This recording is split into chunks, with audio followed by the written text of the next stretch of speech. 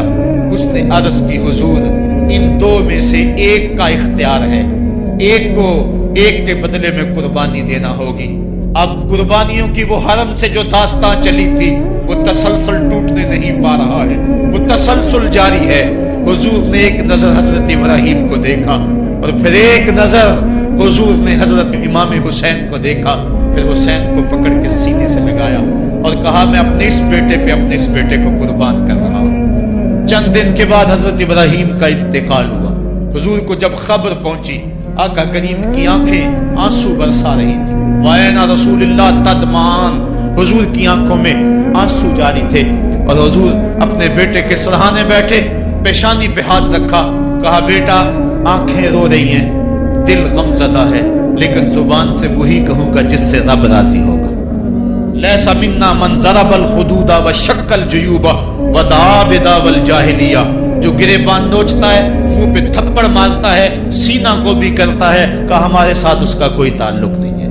آنکھوں کا غم اور دل کا غم رحمان کی طرف سے ہے، ہاتھوں کا غم اور زبان کا واویلا یہ شیطان کی طرف سے ہے۔ کہا بیٹا آنکھیں رو رہی ہیں، دل غم زدہ ہے، لیکن زبان سے وہی کہوں گا جس سے رب راضی ہوگا۔ اب امام حسین حضور کی گود میں کھیلتے ہیں، کبھی حضور اپنی زبان ان کے منہ میں دے رہے ہیں، کبھی حضور اس کو اپنے کندھوں پہ سوار کرا رہے ہیں۔ کسی صحابی نے کہا کتنی اچھی سواری ملی، کہا سواری دیکھ رہے ہو سوار بھی تو دیکھو۔ کبھی سجدے میں ہیں تو حسین پشت پہ آ کے سوار ہو جاتے، آقا سجدے کو طول دے رہے ہیں۔ حضرت اسامہ بن زید رضی اللہ تعالیٰ عنہ فرماتے ہیں رات کافی بیت چکی تھی، میں حضور کے در پہ گیا۔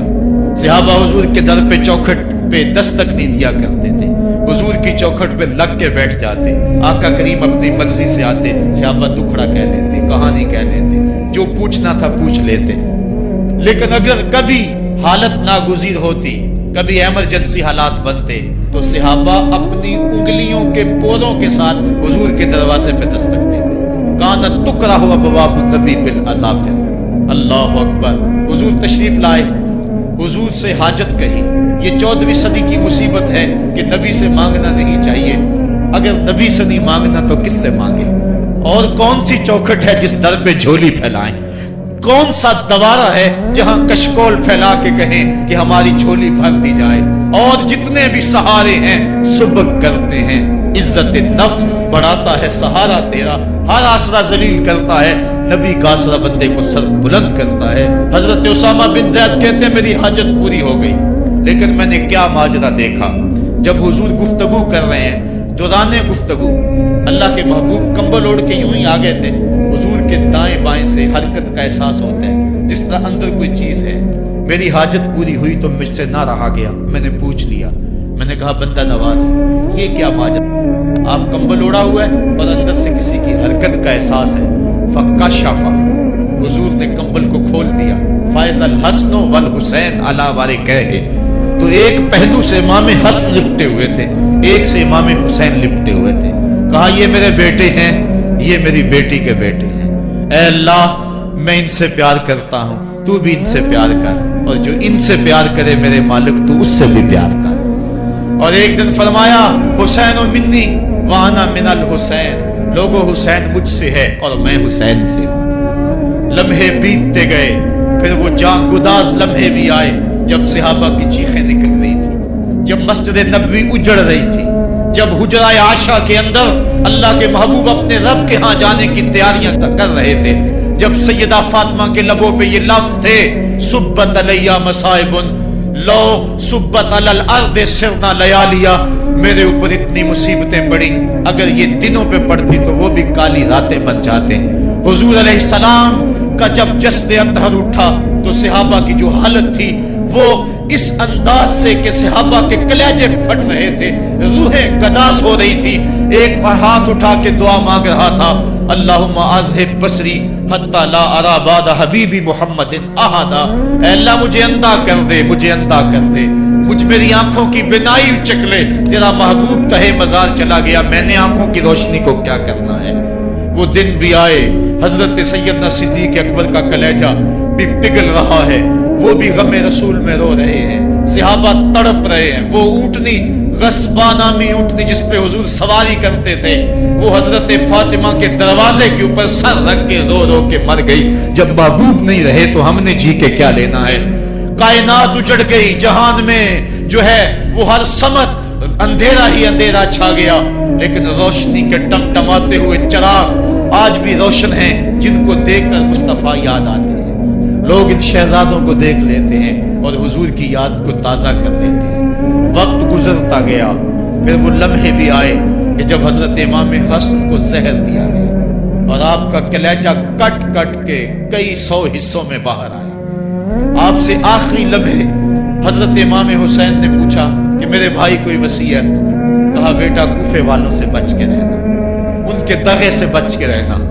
لمحے بیت گئے، 60 ہجری کو یزید تخت نشین ہوا، تخت نشین ہو گیا تھا، لیکن اس نے یہ چاہا کہ حضرت امام حسین رضی اللہ تعالی عنہ میرے لیے بیعت کر دے، اور اس نے مدینے کے گورنر ولید بن عقبہ کو خط لکھا، اور خط کا مضمون یہ تھا کہ امام حسین کو بلاؤ اور میرے لیے بیعت لو، اور اگر وہ بیعت نہیں دیتے تو اس خط کے جواب کے ساتھ ان کا سر بھیج دو۔ ولید بن عتبہ محب اہل بیت تھا، اس نے رات کی کافی تاریکی کے اندر حضرت امام حسین رضی اللہ تعالیٰ عنہ کو پیغام بھیجا۔ حضرت امام حسین نے حضرت عبداللہ ابن زبیر سے مشورہ کیا، انہوں نے کہا اس وقت گورنر کا بلانا خیر نہیں، صبح جائیں گے۔ آپ فرمایا نہیں میں بھی جاتا ہوں، کچھ سواروں کو ساتھ لیا، کہا تم باہر کھڑے ہو جانا دارالامارت کے، اگر میں آواز دوں تو تم دوارے پلانگ کے اندر آ جانا۔ ولید بن عتبہ کے پاس امام حسین پہنچے، آپ نے کہا کہ سناؤ کیا معاملہ ہے؟ تو اس نے کہا کہ یہ خط ہے جو یزید نے بھیجا ہے۔ آپ نے فرمایا کہ میں صبح بتاؤں گا۔ ولید بن عتبہ نے کہا ٹھیک ہے۔ امام حسین پلٹنے لگے تو مروان بن حکم جو پاس بیٹھا ہوا تھا گورنر کے، کہنے لگا یہ چلے گئے تو دوبارہ ہاتھ نہیں آئیں گے، اب موقع ہے، اب ان کو پکڑ لو اور ان سے زبردستی بیعت لے لو۔ یہ بات حضرت امام حسین کے کانوں میں پڑی، آپ پلٹے، نیام سے تلوار نکالی، حیدری کچھار سے محمدی شیر نکل آیا،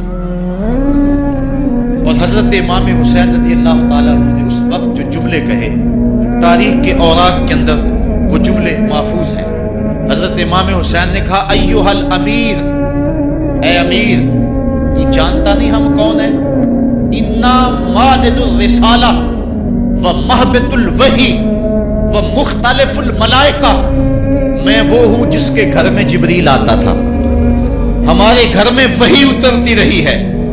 وَيَزِيدُ بْنُ الْمُعَاوِيَةِ رَجُلٌ فَاسِقٌ فَاجِرٌ قَاتِلُ النَّفْسِ مُعْلِنٌ بِالْفِسْقِ شَارِبُ الْخَمْرِ وَمِثْلُنَا لَا يُبَايِعُ، کہا اور یزید شرابی ہے، یزید مسلمانوں کا قاتل ہے، یزید فاسق مولن ہے، اے امیر میرے جیسا شخص چھپ کر بیعت نہیں کر سکتا۔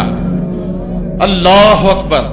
حضرت امام حسین نے جب یہ بات کہی، جو باہر لوگ کھڑے تھے وہ بھی چاقو چوبند ہو گئے۔ اس نے کہا حضور آپ جائیے۔ مروان مشورے دیتا رہا، لیکن حضرت امام حسین کو گورنر مدینہ نے کہا کہ آپ جائیے۔ حضرت امام حسین رضی اللہ تعالیٰ عنہ واپس پلٹے۔ حضرت امام حسین کی ہمشیرہ سیدہ زینب انتظار کر رہی تھی بھائی کا۔ پوچھا کیا ماجرا ہے؟ کہا حالات بگڑ گئے، اب ہمارا مدینے میں رہنا محال ہے، صبح سحری سے قبل شہر مدینہ چھوڑ دیں۔ اللہ اکبر، ورنہ ہمارے خون سے نبی کا حرم لالا زاد بنے گا۔ حضرت امام حمام رضی اللہ تعالیٰ عنہ نے اہل بیت کی مشاورت سے یہ فیصلہ کر دیا۔ کجاوے کسے جانے لگے، سامان تیار ہو گیا۔ حضرت محمد بن حنفیہ کو کہا کہ تم یہاں رہو اور تم خبر پہنچانا کہ پیچھے کیا ماجرے ہوتے ہیں، اور مکے کی طرف میں سفر کر رہا ہوں۔ کہانی لمبی ہو رہی ہے اور وقت کے دامن میں اتنی گنجائش نہیں ہے کہ پھر کس طرح شہر مدینہ چھوڑا ہوگا۔ حاجی جاتے ہیں 8 دن اور 8 دن کے بعد مدینہ چھوڑتے ہیں۔ ان سے کوئی پوچھو کہ مدینہ چھوڑنا کتنا مشکل ہے، وہ کیا کسی حاجی کو لوگ مبارک دے رہے تھے؟ اس نے کہا تھا مبارک دے رہے ہو دوستو حج و زیارت کی، میرا غم بھی تو دیکھو، میں مدینہ چھوڑ آیا ہوں۔ جو 8 دن مدینہ رہتا ہے اس سے مدینہ چھوڑا نہیں جاتا جس کی ولادت مدینے میں ہوئی، جو کھیلتا تھا تو مدینے کی گلیوں میں، جس کے گھر کا دروازہ مسجد نبوی میں کھلتا تھا، اس حسین کو مدینہ چھوڑنا قیامت ہوگی۔ شہر مدینہ چھوڑا، حضرت امام حسین رضی اللہ تعالیٰ عنہ مکہ المکرمہ پہنچے، وہاں رمضان گزرا، حالات وہاں بھی بگڑتے گئے، مسلسل خط آتے رہے کوفے سے۔ کہانی طویل ہے۔ 8 ذو الحج کو حضرت امام حسین رضی اللہ تعالیٰ عنہ کوفے کی طرف عازم سفر ہوئے۔ حضرت عبداللہ ابن عمر، عبداللہ ابن عباس رضی اللہ تعالیٰ عنہما اور دیگر صحابی ہاتھ جوڑ کے کھڑے ہو گئے، بلکہ حضرت عبداللہ ابن عباس نے تو یہاں تک کہہ دیا کہ میں دیکھ رہا ہوں کہ وہاں تمہیں شہید کیا جائے گا، آپ اگر ضرور جاتے ہیں تو ان بچوں کو چھوڑ دیں۔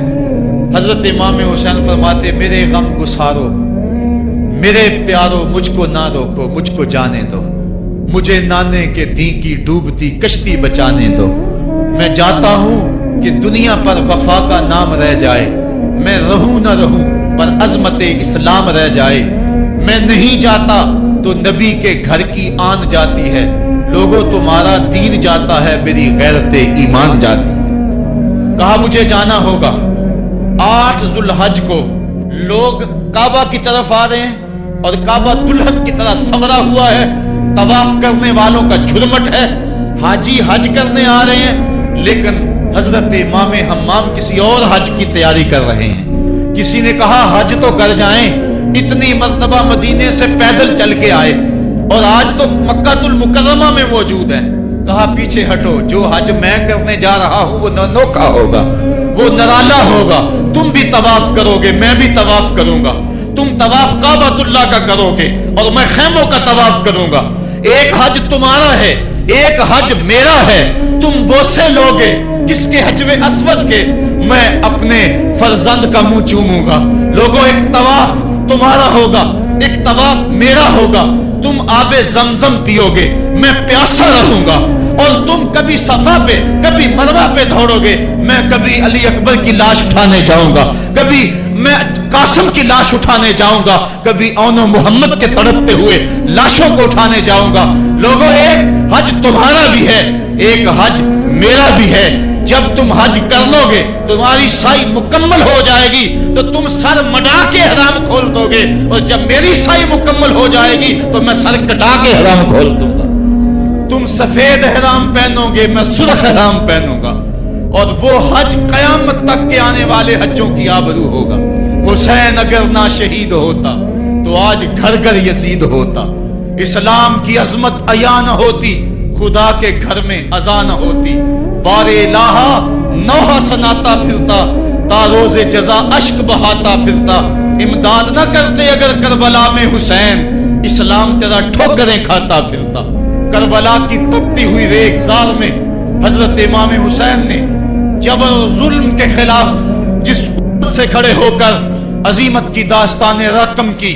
10 محرم کا دن تھا، جمعے کا یوم سعید تھا، بھیج کربلا کے میدان میں دوپہر کے وقت جب نبی کا خاندان اجڑ رہا تھا، ایک ایک کلی اس چمن کی کٹ رہی تھی۔ 72 افراد 22,000 کے لشکر جرار کے مقابلے میں کھڑے تھے۔ وہ یزید جس نے اس کے علاوہ بھی بڑے جرم کیے، جس نے جو ہے وہ 1700 صحابہ کو مکہ المکرمہ میں شہید کیا، جس نے 700 حفاظ کرام کو شہید کیا، جس نے حضرت ابو سعید خضری کی داڑھی نوچ لی، جس نے مدینے کے اندر مسجد نبوی کے اندر گھوڑے باندھے، جس نے جو ہے وہ 3 دن تک مسجد نبوی کے اندر اذان نہ ہونے دی، وہ یزید آج کربلا کے تپتے ہوئے ریگزار کے اندر آل رسول کے ساتھ ظلم کی وہ داستان رقم کر رہا تھا کہ قیامت تک آنسو سسکیاں نہیں تھمنے پائیں گی۔ یزید مر گیا، اس کا نام مٹ گیا، اس کا تشخص مٹ گیا، لیکن حسین کا نام آج بھی زندہ ہے، اس کا پیغام آج بھی زندہ ہے۔ یہ ہزاروں کا مجمع، یہ امٹتے ہوئے محبتوں کے جذبات، یہ آنکھوں کا آنسوؤں کا خراج دینا، کیا یہ حسین ابن علی کی زندگی کی دلیل نہیں ہے؟ کون ہے جو یزید کا نام لیتا ہو؟ آج اگر کوئی یزید کا نام لیتا بھی ہے تو سر جھکا کے لیتا ہے۔ میں کہتا ہوں کیسا تمہارا لیڈر ہے جس کا نام لینے سے قبل شرمندہ ہوتے ہو، جس کا نام لیتے ہوئے شرمندہ ہوتے ہو، جس کا نام لینے کے بعد پسینہ پسینہ ہوتے ہو۔ تم اپنے قائد اور لیڈر کا نام لیتے جھجکتے ہو، گردن جھکا کے دائیں بائیں دیکھ کے نام لیتے ہو، اور جب ہم نام اپنے آقا کا لیتے ہیں سر اٹھا کے لیتے ہیں۔ اے حسین ابن علی تم پر سلام۔